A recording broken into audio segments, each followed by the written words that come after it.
जय हिंद दोस्तों, स्वागत है आपका आपके अपने YouTube channel learning point with Abhishek sir पर। दोस्तों, अगर आप चैनल पर नए हैं तो चैनल को सब्सक्राइब कर लीजिए और बेल आइकन प्रेस कीजिए ताकि आप डेली डिक्टेशन पा सकें।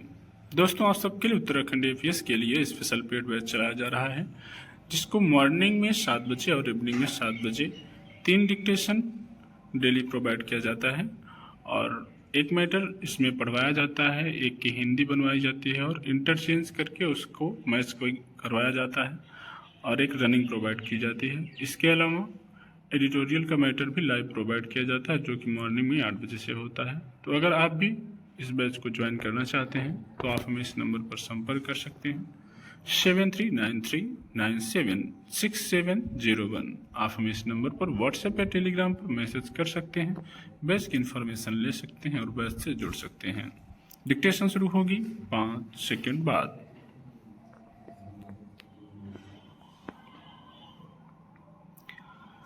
मौजूदा लोकतांत्रिक स्वरूप में आने तक दुनिया ने वैचारिक पूर्वाग्रहों के कई दुखद दौर देखे हैं।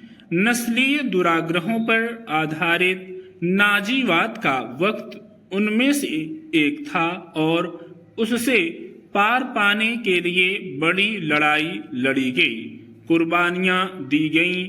इसके बाद आधुनिक विश्व में अगर किसी लोकतांत्रिक ढांचे वाले देश में ऐसी विचारधारा जड़ पकड़ती है और उसके निशाने पर कुछ खास समुदाय आते हैं तो यह बेहद अफसोस और चिंता की बात है। जिन प्रवासियों ने ऑस्ट्रेलिया के विकास में योगदान दिया, सांस्कृतिक पहचान बनाई, आज उन्हीं को देश के लिए खतरा बताकर कई शहरों में आव्रजन विरोधी रैलियां निकाली जा रही हैं। इनमें खासतौर से ऑस्ट्रेलियाई भारतीयों को निशाने पर लिया गया है।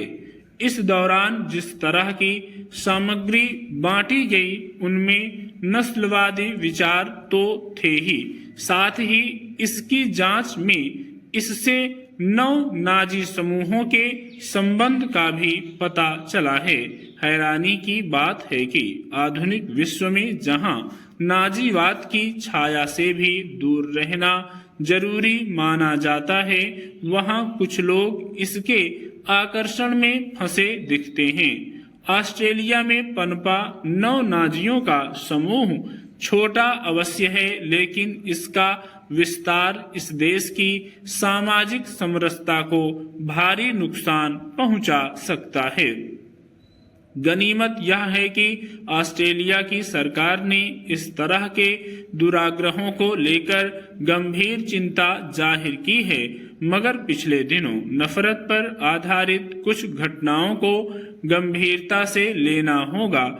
ऐसे माहौल में भारतीयों की सुरक्षा और सहजता से जीने के अधिकार का मसला सबसे अहम है। भारत सरकार को इस मुद्दे पर ऑस्ट्रेलिया से संवाद बनाए रखना चाहिए, क्योंकि वहां फिलहाल भारतीय मूल के 8.5 लाख लोग रह रहे हैं। ऑस्ट्रेलिया ने स्वयं आप्रवासन को समायोजित किया है। इससे न केवल उसके विकास की रफ्तार बढ़ी, बल्कि दुनिया में उसकी बहुसांस्कृतिक छवि भी बनी है। ऑस्ट्रेलिया के सत्ता पक्ष से लेकर विपक्ष ने भी 9 नाजियों के रुख को शर्मनाक बताया है और स्पष्ट कर दिया है कि किसी तरह का नस्लवाद सहन नहीं किया जाएगा। उम्मीद है कि ऑस्ट्रेलिया सरकार की ओर से 9 नाजियों के उभार को रोकने के लिए ठोस कदम उठाए जाएंगे और भारतीयों की सुरक्षा सुनिश्चित की जाएगी। आज कार्यालयों में बैठकर काम करने वाले तमाम लोग दिन भर की व्यस्तता के बाद भी अपनी निष्क्रिय जीवन शैली के कारण स्वास्थ्य से संबंधित समस्याओं का सामना कर रहे हैं। विश्व स्वास्थ्य संगठन की एक रिपोर्ट के अनुसार दुनिया में आज ज्यादातर लोग निष्क्रिय जीवन बिताकर कई स्वास्थ्य समस्याओं का सामना कर रहे हैं। भारत में भी निष्क्रिय जीवन शैली लोगों के बीच आम होती जा रही है, जबकि शारीरिक निष्क्रियता एक बड़ी आबादी के लिए सार्वजनिक स्वास्थ्य के लिए एक बड़ी समस्या के रूप में सामने आई है। यह हृदय रोग, मधुमेह, मोटापा, कुछ प्रकार के कैंसर, उच्च रक्तचाप जैसी खतरनाक बीमारियों के अलावा मानसिक अवसाद का कारण भी बन रहा है। कहा जा सकता है कि शारीरिक सक्रियता में ही बच्चे और बड़े सभी के स्वस्थ और सुखी जीवन का सार छिपा है। दैनिक जीवन के कामों में ज्यादा से ज्यादा भागीदारी, पैदल चलना, टहलना, सीढ़ियां चढ़ना, मोबाइल या कंप्यूटर देखने के समय को कम से कम करना, खेलना कूदना, योग, स्वास्थ्य लक्ष्य का निर्धारण आदि के द्वारा जीवन में शारीरिक सक्रियता का समावेश कर स्वास्थ्यकर जीवन जिया जा सकता है। स्टॉप।